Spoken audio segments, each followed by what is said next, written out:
No. Okay, yeah. Now I think I got it. All right, in 3, 2, 1.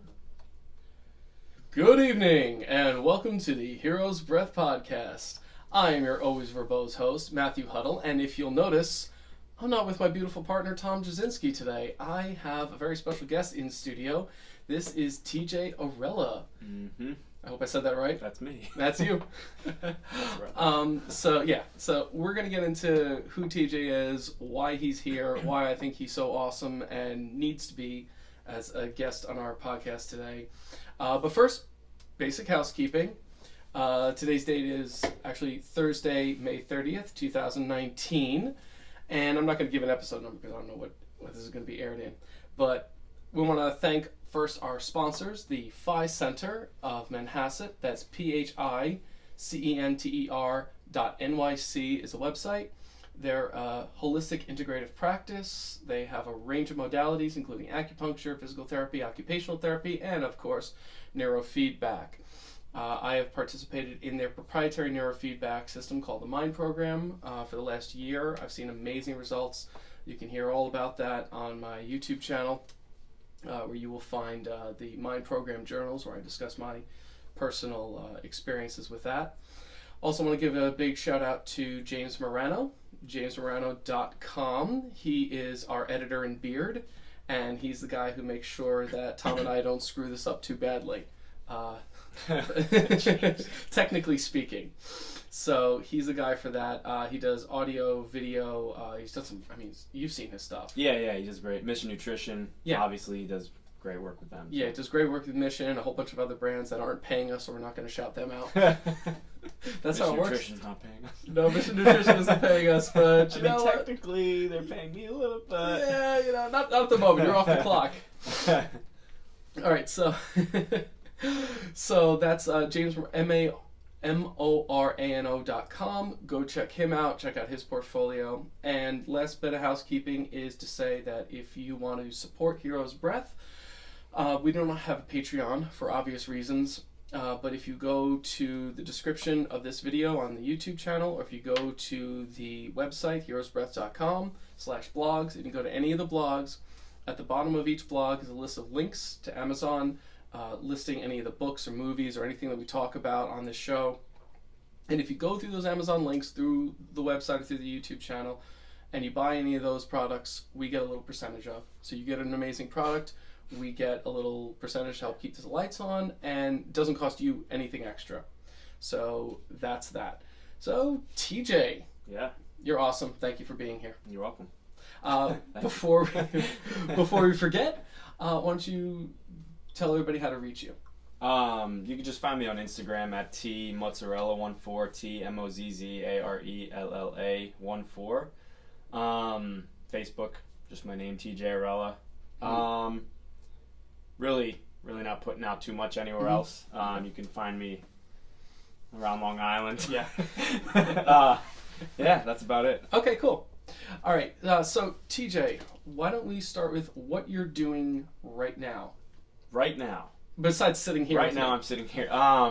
So right now I'm a personal trainer, trying to build my own business. I recently branched out of a strength facility that I pretty much learned most of what I know from in Farmingdale. I interned with them. Can you say the name of the place? Yeah. We turned it into Farmingdale Barbell Club as my end of it for the adult strength stuff. Before that, when I interned, it was solely Superior Athletics under Bill Rahm. Okay. Great guy, great business.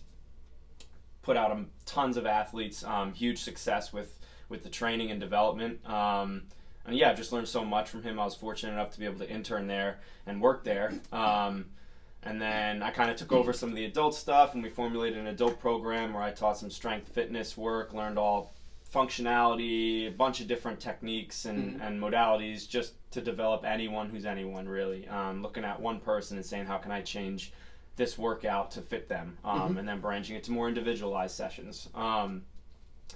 So I left there about 2 months ago, just over 2 months ago, I think it was. Really just felt like it was my time to get out and do my own thing, and grow, take the chance while I can. Right. And then on the other end of that, I've been working at Mission Nutrition about 27, 30 hours a week since the end of August. this past August. Great business, great bunch of guys. Chris and Anthony are amazing. They've been nothing but great to me, I have to say. I'm actually currently training Chris. I was fortunate enough to have him give me the opportunity to train him. I saw your video today. That was fucking boss. Yeah, man. He's getting strong. Yeah. He puts in the work. I mean, I give him things and teach him things or whatever, but he shows up every day and he's like, listen, dude, whatever, just tell me what I'm gonna do and let's do it. Right. He doesn't say no to anything. So I've been working there. Picked up a ton of nutritional knowledge there. Made a ton of connections like this right here. Yeah, exactly. Ton of nutritional knowledge to apply to anyone that comes to me for any advice. Supplements as well. Yeah, supplements, advice, anything, just to have more knowledge to put out there, really, and learn upon that. I love when people ask me questions in the store if I don't know something, especially pushes you, because it pushes me to be like, oh wow, like now I want to learn what this is, Yeah. And then that makes me stronger. So, yeah, that's pretty much what I'm doing now. Okay, that's what you're doing now. Now, if you can't tell, like those who have been listening for a while, you know that. By the way, forgive me, my throat's been killing. Yeah, exactly. Those who've been listening for a while, from the very beginning, you know that Tom and I wear a lot of hats too. I'm a Pilates instructor, and I do this, and I write, and Tom is doing the neurofeedback and nutritional counseling, and you hear this guy, he's doing all this shit, training here, training there, and building and working. And what we talk about a lot on this podcast, obviously, is the hero's journey. Is everything that the person has to go through, that any person has to go through to get better, to do more with their life, to progress further. And I like right away how you were talking about how, you like when somebody challenges you, challenges your knowledge, and stretches you and pushes you. And that's a large part of the reason why I wanted to invite you on as a guest today, to interview with you, is to talk about that kind of perspective. Because you are, how old, TJ? 24. Well, just turned 24 in March. So just turned 24. I'm a baby. A baby face. Yeah, you got a baby face. Those of you who watch on the YouTube channel, he's got a baby face, but you have a wisdom beyond your years. Thank you. You're welcome. And it's not, that's not just flattery. Don't brush up my ego any more than it needs to be. Yeah, we'll have to push you out the door. But no, you really do have a wisdom beyond your years, and that perspective is really bold and refreshing. But as you and I were talking about a couple weeks ago, you had to learn how to go at it from the other side. You had to learn a bit of humility. You had your own bout with grandiosity, and as we talked about in this podcast, we went through the whole hero cycle, and we talked about how grandiosity is really the dragon that's at our deepest core, that's really going to fuck us up the most, especially if, like you, me, Tom, or so many other type A motivated, alpha level people, taking it easy is not something we do naturally. Yeah. Whereas a lot of people need motivation to go. We sometimes need motivation to stop, or we sometimes need something to hold us back. You were talking about your experience with grandiosity and seeing that you had pushed your ego, or your ego had pulled you a little too far. Yeah. So maybe we could backtrack a little bit from where you are now to when you had that realization, what led up to it? I think it's continuing every day. Okay. Not even a big realization. I mean, I think the biggest thing was being in the relationship that I'm in now, and seeing different sides of things. Because my girlfriend, she's amazing, beautiful and amazing. She's come from, different side of things. She just was with different crowds a little bit in high school and college, and me, I was just so hard-headed and so suppressed the emotion for logic all the time type of thing, and that kind of we've been together for just about a year, coming up at the end of this week, or the week, the end of next week, but that whole experience of like really learning what love is, and kind of being compassionate for someone, and sacrificing my own decisions to just immediately do something, with either logic or ego or whatever for the immediate betterment, is to just I learned how to kind of look deeper and be like, well, be more compassionate, take a deep breath. Let's, we could talk things out or do this or do that. And that kind of, I feel like, has translated into my own life for just continuous building and learning how to put the ego down and utilize it for the right things, but put it down in a lot of times. Right. Where I would have looked at someone, I was on the extreme spectrum of always looking at things for the benefit of them. Like binary. One, it's either a 1 or a 0. Right. Like I'm not going to go out at all any week really like this because it's going to be negative to my health, my sleep, my timing of what I want to do. You know what I'm saying? It's just kind of extreme, and like that has its place. But being in the world of health and fitness, I also realize that on that end of it, you do need that. And I can be that tool to bring it out when I need to kind of counter someone who's really struggling and goes out every single night. And, I can kind of be that voice. But at the same time, learning that it is healthy to completely just have fun, let loose, do things once in a while. And show emotion and love and all that stuff. You know what I'm saying? And I feel like I'm full of all that, It's just expressing it. Right. And expressing it in a healthy way. That's still productive. Yeah. And then just consistently learning upon it and using it, both ends of it. And you think, Maddie, can I say her Maddie? name? Yeah. Sure. And you think Maddie really helped you see that because it was all the way up until like last year, you were still, it's work. Yeah, of course. And it's from her. You said something interesting. You said that she comes from like different crowds. Like what was her kind of crowd like? Just different for you? Big crowds of people. Where she grew up, the town she was from. I just feel like not in a condescending way, but they just were a little bit, in their own direction and own bubble of things. Much more laid back. Much more laid back. Not really having any type of desire to do certain things. Potentially, I don't really know them too much, but just the bottom line is some of them I just feel like weren't 100% like real to themselves and didn't love themselves in that sort of way where they could make decisions for themselves, just drinking and doing drugs here and there and just doing things at a young age, and developing and thinking that was like the great thing to do every weekend and every day, and that was the only way to do things. So it was nihilism or bust. Yeah, and it was like just abundance of freedom, and parents might have money and they could do kind of this and that and whatever, and it is what it is. Right. No, go to a good college and still maybe do certain things. So there was no discipline. There was just the surface layer idea. I like how you framed that. It's like, oh well, my son's great. He goes to school. He does all these. He's got a great job. Yeah. It's like, but he's a flaming asshole who has no motivation. Yeah, okay. And so that's not just so we're clear. We're not talking about his girlfriend. We're talking about the town. Just not the town even necessarily. Just what I feel like certain influences nowadays, especially. Yeah. Volume too loud. You. Sorry.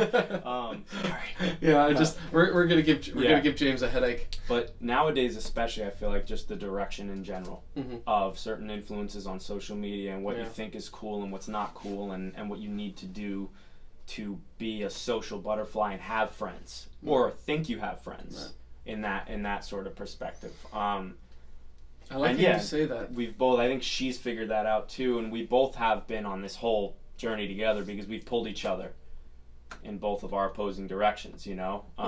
That's what relationships are supposed to do. They're supposed to challenge you. You want to have commonality, but you want to be able to push each other and grow and have something to grow into. And it's hard to do that on your own. I mean, exactly. Obviously, I'm coming from the angle that I want people to listen to the podcast and realize something and grow, but it's always better when there's someone to do it with you.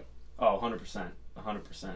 Yeah, and it's not just have to be like romantic. Like there's a lot of people who are not going to be involved in romantic relationships, or that's not what they're aiming for, but you can find friends, mentors, not to put too fine a point on it. I mean, that's how TJ and I became friends. I just go to Mission Nutrition and just not leave for 6 hours. Yeah. I mean, you can't, from what I've figured out, I'm introverted on my own side. I was a shy kid.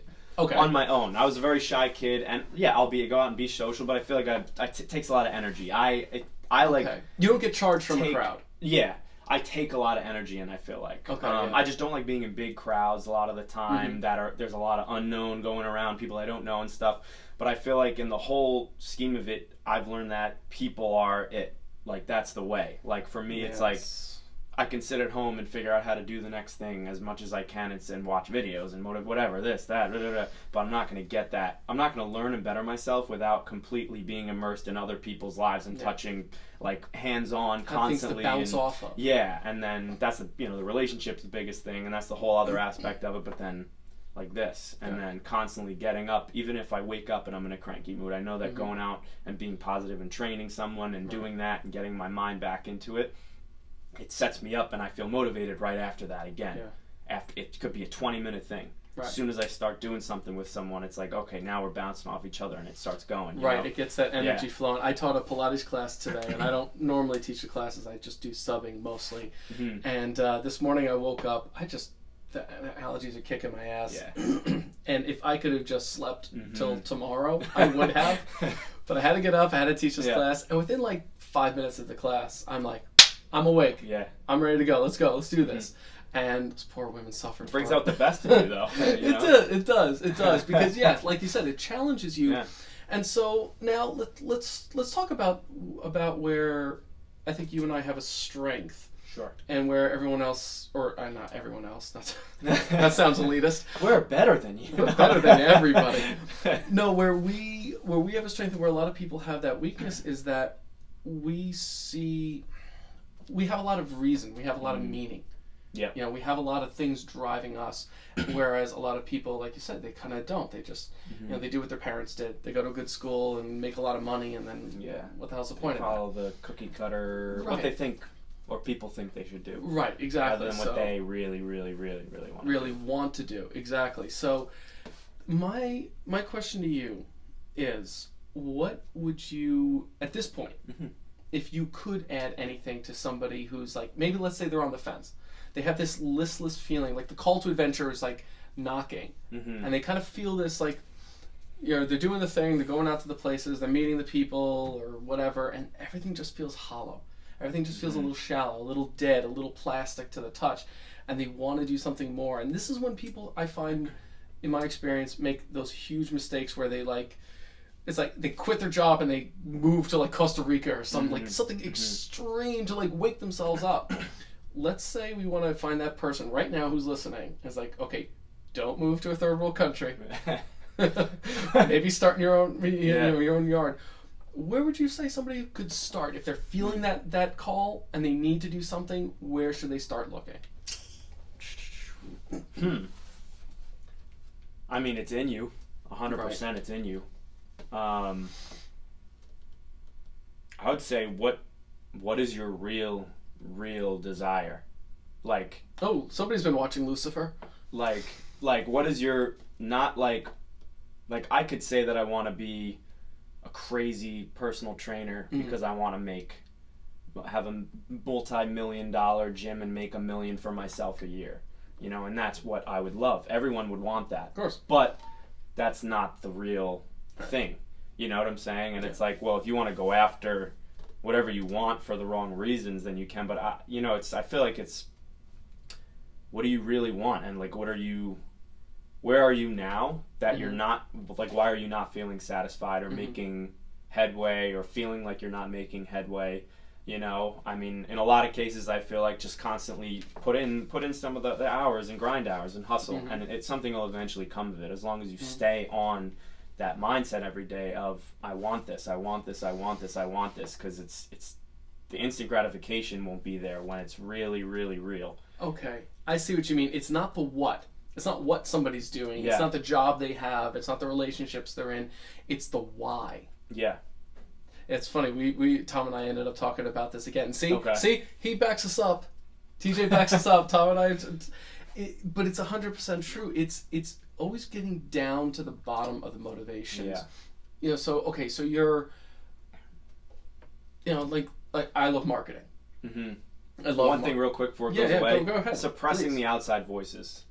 Of what would tell you otherwise, or what you see other people doing in that industry, or like social media is horrible for certain things. Personal trainers that aren't really real, maybe. Yeah. Making whatever amount, flashy this, flashy that. Yeah. And it's like the standing there with a bottle of supplements. The parents' reminders of, what are you doing today? Why aren't you making? You need these benefits. You need this. You need that. You need that. You know what I'm saying? It's like, what are you doing? Why are you just going and doing this? Teaching someone how to do bicep curls. You know what I'm saying? It's the pursuit. Yeah. So it's 2 levels of what? I think so. Yeah. And you're saying to get down to where the why really is. Sorry to cut you off. No. But no, I like that you actually flushed that out better, because I was actually going to say, like, I love marketing. Yeah. Love marketing. I just find it so interesting. Mm-hmm. And if I really wanted to focus on making money, I wouldn't fucking do this. Yeah. I would focus all my time and attention on going to mom and pop stores who have good products but do no social media. I'd go through Ty Lopez's course or Gary V's social media course, and I would make 6 fucking figures a year or more going and just running other people's social media.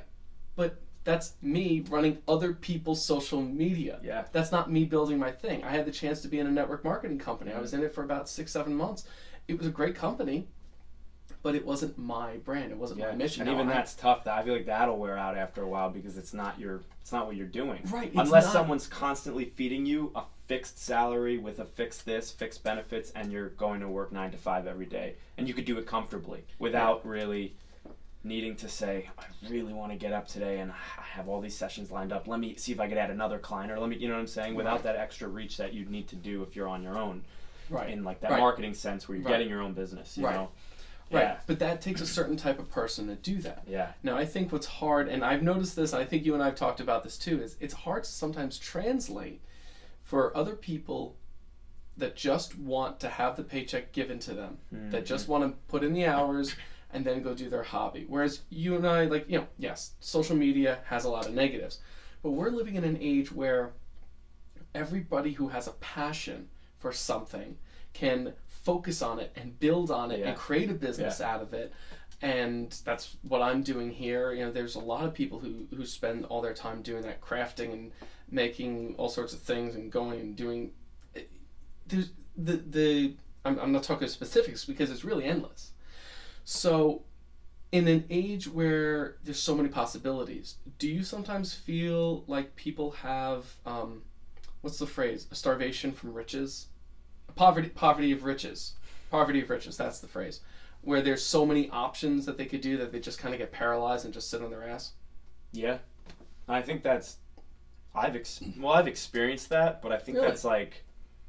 Not in the very beginning of something. Mm-hmm. You know, like I'm in college, I'm like, oh God, I don't know what I'm going to do. I want more, but I don't know what. Right. And then I'm like, I could do this, I could do that, I could do this, I could do that. I could have done social media marketing and tried that because it's cool and interesting and it's modernized. I could have gone and done, you know, whatever. I feel like everyone always has all these doors that are in front of them, and it's which one do you pick? Especially when you're 24. Yeah, yeah, and it's like, which one do you want to put all the eggs in the basket on and go in? I mean, that's how you'll be really successful, I feel like, at it longevity-wise.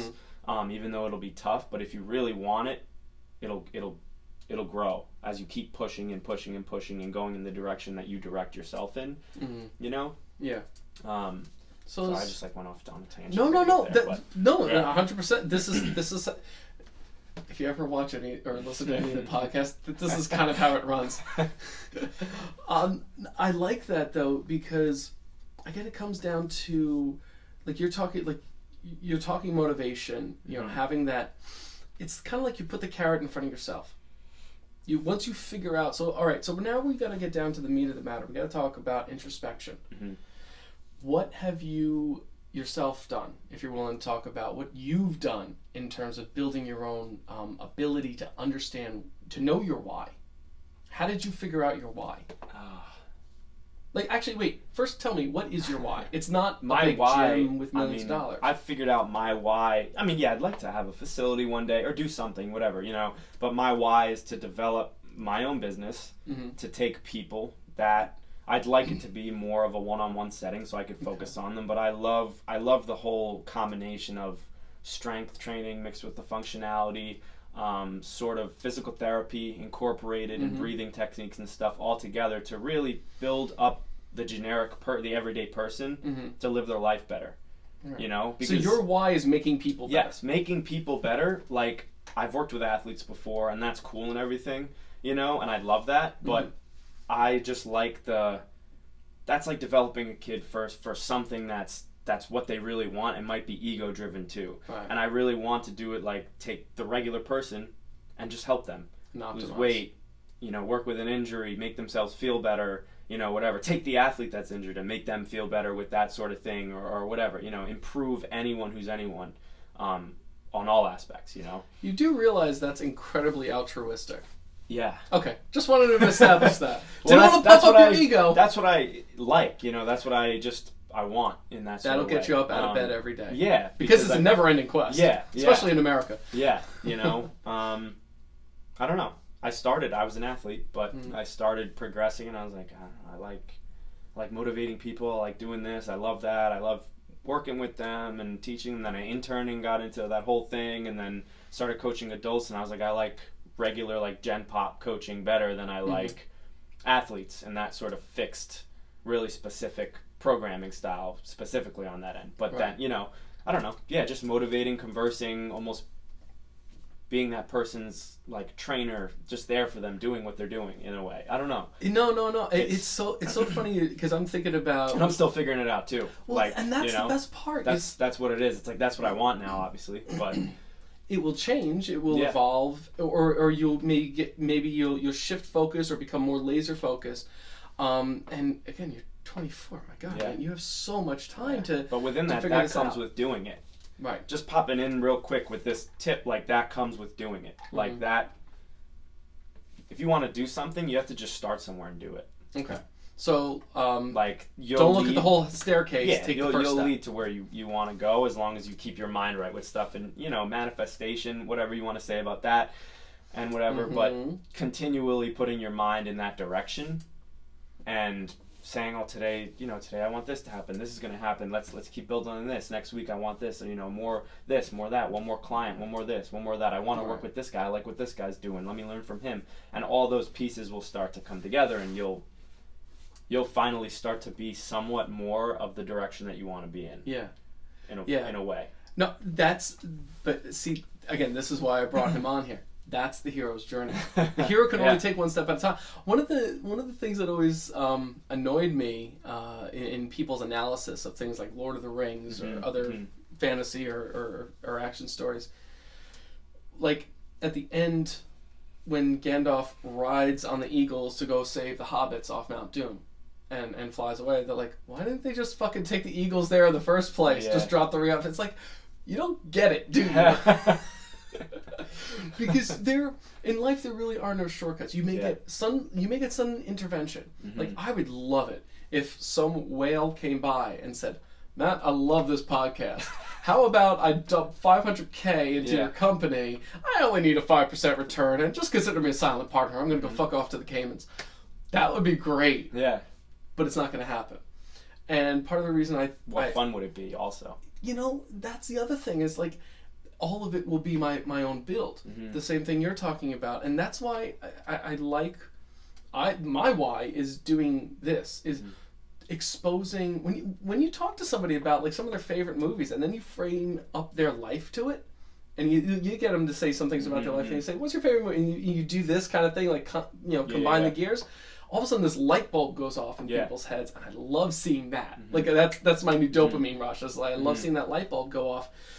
So, to constantly do this and to just keep building on it, and then do more lectures and do more things, and it's the same thing you're talking about, is finding more clients and getting more going. And this whole process, though, I hope for the listeners, is that TJ and you're driving a Honda Accord. I've got a 2006 Honda Accord. I just pulled up a little too far in the parking spot yesterday, and my license plate nail kinked out, and it's bending out. I got a 2014 Hyundai Elantra. I'll have a Lamborghini soon. Yeah, eventually.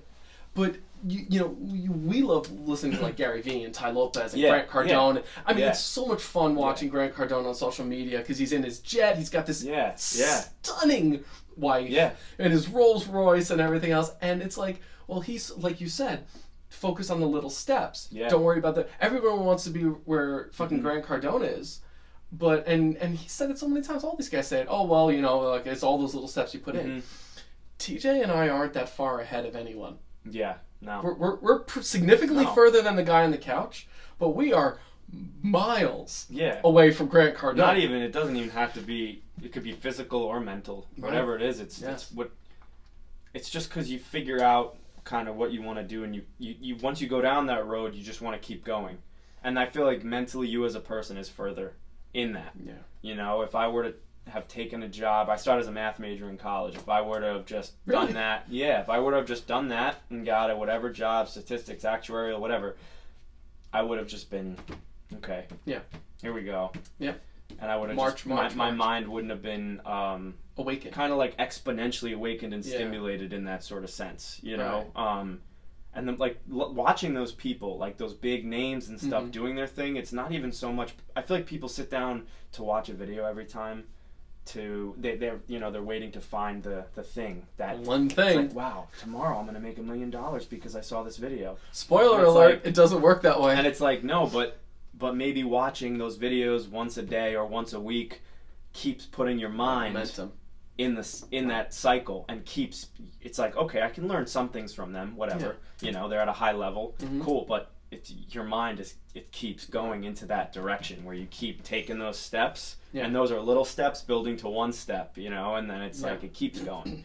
Yeah, and I love how you say that, but it also frames your mind. Yeah. The reticular activating system, right, in the brain. Yeah. To break it down, there's a video, Peter Sage talks about it a lot. Okay. How our brains are programmed to look for danger. Yeah. That's why if Tony Robbins has said this. Yeah. I mean, whatever he's going through right now. I don't know. Yeah. We love you, Tony. Wish you the best, really.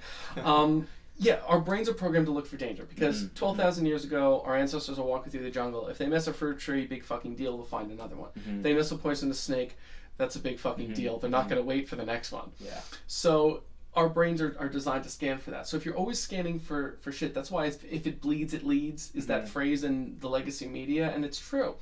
So, but now if you're framing your mind, if everything you're watching, if you're sitting at your, you got a bullshit job, maybe you can put your, you can listen to stuff, you can listen to a podcast, you can watch, TED Talks like I used to do at one of my bullshit office jobs. If you're constantly imbibing that stuff, it's going to reframe your mind, and then you're going to look for new opportunities. You're not going to suddenly be defeated the second there's a minor setback. You're not going to look for all the setbacks. You're not going to wait for things to go wrong. You're not going to fulfill that prophecy. You're going to constantly look for opportunities. You're going to go out. Maybe you're introverted, but he doesn't look introverted. Well, you find what works for you. Right. And you're going to look for those opportunities to find what works for you, to get yourself in there, because that why starts to drive you. And it'll drive you insane if you don't answer it. That's at least been my experience. Yeah. That explains part of me. Yeah.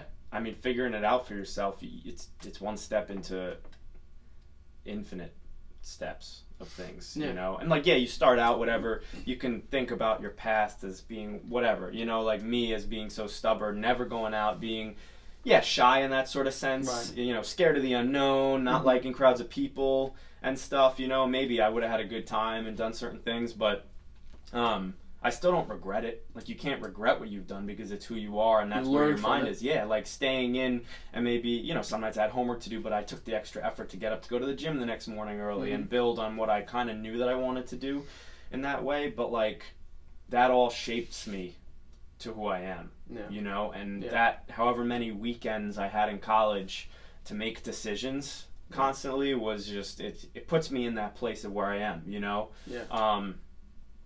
and I don't know, it's just that leads into more broader spheres of what you can do and who you are as a person more dynamically, but you also hone into more of who you are as a person specifically as well. It's kind of that's a weird concept. So it's the rubber meeting the road. It's the actuality meeting the road. You're taking the theory, and you can't theorize. It's like guys who just watch those RSD, pickup videos and never approach a woman. You may know game through and through. You may be able to quote, Tyler Durden all night long, but if you don't, Tyler Durden, fucking fat balding ginger, love you, Tyler.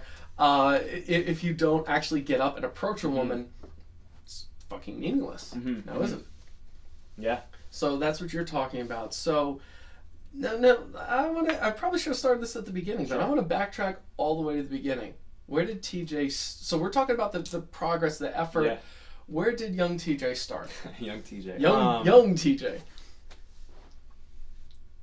I mean, like, played baseball ever since I was a little kid. That was my sport. Mm-hmm. I really loved it. I was like a chubbyish little kid. I think thinking back, I can pinpoint some things. And Maddie, my girlfriend, has actually like brought those things. Like, she'll check me and be like what? Why did it be so judgmental? Why is this? Why is that? And I'll be like, oh my God, now that I think about certain things, I'm like, when I was a little kid, this happened, and maybe that's what started changing my mind to think more of like positive or negative, like I said earlier, whatever. But habits. Like I was like a 13-year-old kid, little chubby, knew I wanted to get in better shape, just like knew it, and started working out a little bit my freshman year of high school with the baseball team.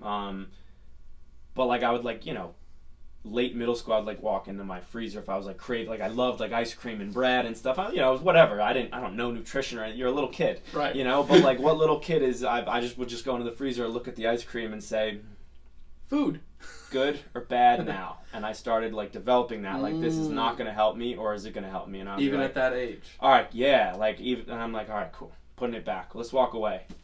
And I'll just be like, stop that. Like, stop that.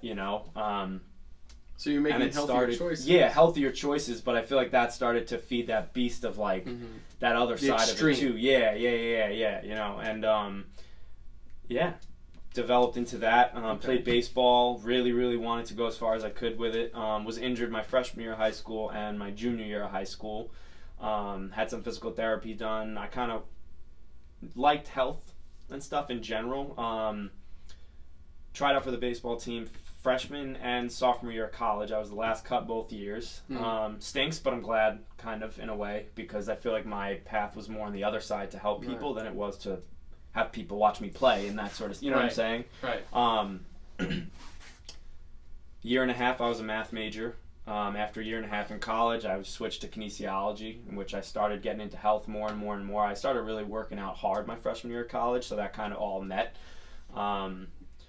And yeah, I interned actually at the PT place that I went to when I was in high school. Started learning about that, got into it, and I was always very like focused on that there was more for me. Like I always wanted more and had a feeling that I just was I wanted to find more for myself. You know what I'm saying? And going through the college mindset and just all the work and the gen eds and all that stuff, the whole college scheme of this is college so much scheme. money That's to go. It. College scheme. So much money to go. We're paying this much. Just got into me, and I was like, I'm gonna do these classes and take them and learn what I can from them. Yeah, like anatomy, physiology, very specific things that I'm learning in there. Not that I can really apply them necessarily today, because it's like I'm not gonna be in like a laboratory studying exercise physiology now. It's useful. But it's clearly useful for what you do now. Yeah, it's useful. It's hugely useful.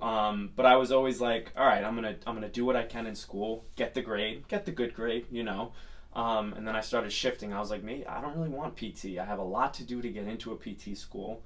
I don't know if I'm gonna like it. I don't want to come out in debt. I kind of just want to learn on the field, on the floor, motivating, working with people. And then I was like, okay, cool. Started helping friends out in the weight room a little bit, talking to them, talking to a bunch of people just about what they wanted to do, and I would help them as they're working out. I just enjoyed that. I started really enjoying it. I also injured my back freshman year of college, actually. I think I probably herniated a disc slightly in my lower back. Kept recurring, like every 3 months, pain, deadlifting and stuff. So I was like, Then that's also part of it. I wanted to really figure out more about the body and how to apply things and how to fix it. And it's like, okay, if I can do this one thing and I learned this today, oh crap, there's someone that has a back problem too. Let me go to them and show them this exercise that worked for me. Awesome. And it just kept going. Then I interned, which is where I was at college. I kind of put the PT thing aside, and then through interning I learned a ton. And I realized that I can actually apply a lot of the physical therapy modalities that physical therapists would do without being hands-on, obviously, because you need a cert to do like massage therapy and stuff. But applying these things along with strength training and my mentality of that and bodybuilding and whatever, in a whole combination to get to where I want to be. And I was like, I don't need PT schooling necessarily, all the debt for that. I can apply that. Let's just keep learning. watching videos, talking to people, getting experience, do what I can, you know. I don't know, yeah, and it's just built from there. All right, I hope everybody was paying really close fucking attention to that story. Because as we talk about the hero's journey and all this, we talk about the ups and downs that the hero goes through, and the pain, the literal pain, the dark times, the time in the underworld, the belly of the whale, this transition, the phases where you transition from one world to the other, and then where you suffer, where you lose.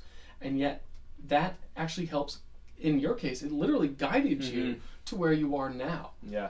And it doesn't limit your options by any stretch of the imagination. So often people get attached to this idea, whether it's a job, whether it's a degree, whether it's a relationship, a monetary amount in the bank.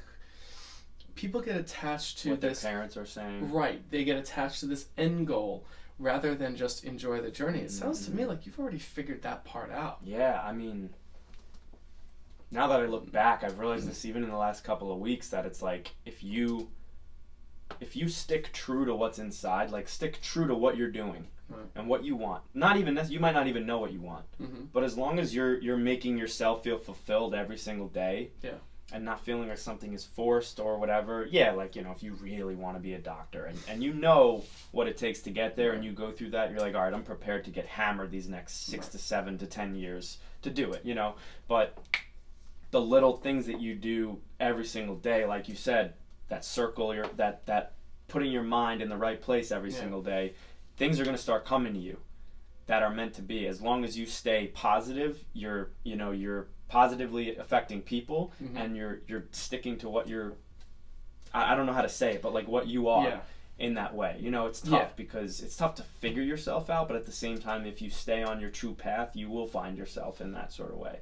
I like how you framed it, that it has to relate, and Tom and I have talked about this on the podcast before, it has to relate to other people. As Dr. Jordan Peterson says, you know, you have to figure out what's good for you, and you have to figure out what is good for the rest of the community and your nation and the world. You can't just do what's good for you just because you want to do it. It has to relate to other people. Yeah, and that what you part put is out critical. comes back in almost. Precisely. And it becomes part of the whole. And when you look at the hero's you look at the monomyth, you look at the journey and the story, is that you go through this development as the hero of your own story, but then at some point you gain the wisdom and the power and the understanding and the skill that you then become the mentor character to somebody else's story. Yeah. Which is exactly where you're at, which is where I hope to be. And we didn't talk exactly about what we were going to talk about before this, but I knew, and we've hung out, and we've bantered, and I'm like, this guy, I gotta get this guy on. I gotta talk to this guy, I gotta set this up, and I gotta show other people that no matter where you are, as Gary Vee says, if you're making $27,000 a year, but you're doing what you want, when you want, how you want to do it, you are free. Yeah. That's entrepreneurship. That's freedom. And that's the point I really want to get across to people. I think, just to give an example of it, right, like, me into college, the stubborn mindset, about drinking, partying, this, that, you know, I was kind of, I love that straight edge lifestyle, that mentality of looking at a superhero in a movie, or like Rambo, or like someone, or like Rocky, that's like, I gotta put in the work to do it, that's what's gonna be, I can't, you know, I'm gonna win, I'm gonna put in everything I have, you know, whatever. Right. You know, but that kind of mentality of me going to college and people saying I went to UMass Amherst, it's a big party school, dude, it's gonna be so fun, you're gonna be drinking so much, who cares if you didn't drink in high school, it's gonna be awesome, you're gonna be doing so much there. And I was like, dude, I'm going to play baseball and try to set my life up, like figure out what I want to do. How dare you use college for that. Yeah, but it's positive and negative at the same time, the judgment, but also, you know, it's my direction of positive, like where my ego led me in that sort of sense too. So going there, sticking to my ground of being slightly introverted, but also knowing what I wanted, you know. I bit my lip earlier, but not really drinking or doing any things within that, though. You know what I'm saying? You can look at that however you want. Within that, I stuck my grounding all through the 4 years of who I was. You know, found myself, gym, lifestyle, you know, just everything was kind of all encompassing. And with that, I ended up, even in a huge party school, finding a really good core group of a couple of guys, that shared my mindset. Okay. A buddy on the football team, another buddy, we were doing 6 a.m. max speed, max incline sprint workouts on the treadmill before classes, you know what I'm saying? Just finding that camaraderie of something that I feel like that's just energy off of energy, real recognized real in that sort of sense for whatever your real is. Iron sharpens iron. Yeah. It's like my junior year, I was like, this is weird that I found, because I've always wanted to have a brand or make clothing or do something with that. I've always loved fitness and do this, and I loved athletes, and I played this, and I always got that fulfillment through hanging out with those people that we could bounce off of, and I ended up making friends with all those things. And I was like, wow, this is interesting. You got what you wanted because you became it, you lived it, and then you attracted it. Yeah, and it's like, just the message I want to say to everybody is, this is the specific example of it, is stick to your guns of what you know you are. Peer pressure is great, is whatever, you might have some fun times with it, but you know what you know, and you know who you are. You really do. Any feelings or inklings you have about what you should and shouldn't do, if someone's pushing you to force you to go out, do something, do this, do that, you might have a good time and you maybe should do some of that. Right. But at the same time, if you consistently stick to what you are and what you feel, I feel like stuff's going to start turning and shaping and manifesting into what you really want. And I feel like, I still keep in touch with all those people, and we're all like, what are we doing now? Oh, you made it this way. You got this much. Oh, how are you doing on this? How's your brand coming along? How's you're encouraging it. You're not. Yeah. You're encouraging it. It's not judgment. It's like, oh, you didn't go this far. You're holding each other's feet to the fire. It's like we all come from different backgrounds and home lives, and then home life, into the same school. Yeah. Different majors, different sports, different things.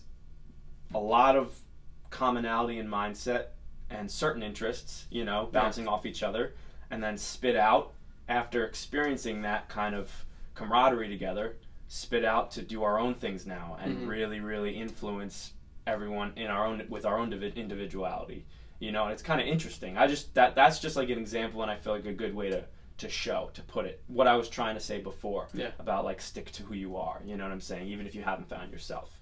It's just, that's your thing. I was gonna ask you for closing statements, because we got to wrap up, and he already did it. Closing statement. And he's gonna have a clothing. No, because you got your mindset on that clothing line. We're gonna have to keep an eye on you. We're gonna have to keep an eye on you for that.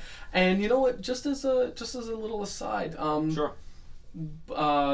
If it's all right, your buddies from college, the guys who were doing stuff, I like to drop their social media down on the blog and in the in the description of the video. Definitely. I'm not gonna put you on the spot and make you list everybody right now. Definitely. But if you can get me that, so even if you're just listening to this on iTunes or whatever, go over to the YouTube channel, go over to the website, here'sbrett.com/blog. I will have a short blog about what we talked about, and at the bottom, of course, there will be links to Amazon, so you can help support this podcast, and there will be lists of TJ's buddies from college, so you can see more. It's not just me, it's not just Tom, it's not just some TJ. of them aren't even really on social media too much, but but just to try to keep track of, again, what other people are doing who are not Ty Lopez or Grant Cardone or seeing someone any that's of these big muscly dudes. It's just everyday guys. Just everyday guys who are doing their thing that they want to do. Right, exactly, and that's the big theme. And so, stick to who you are, man. Yeah. I love it. TJ, thank you so much again for being here. You're welcome. Really appreciate it, buddy. And again, awesome. Another big shout out to the Phi Center and to James Morano and Mission Nutrition, missionnutrition.com. Chris and Anthony and Mission Nutrition. I want to thank those guys for being awesome as well, and I want to thank all of you for tuning in. So this is Matt and TJ signing off and reminding you: expect nothing, earn everything. I'm really not that big. I'm not. He drops in the slogan. I'm sorry. What else is there? That's my ego. That's it. I love it. I love you, man. Thank you very much. Good night, everybody.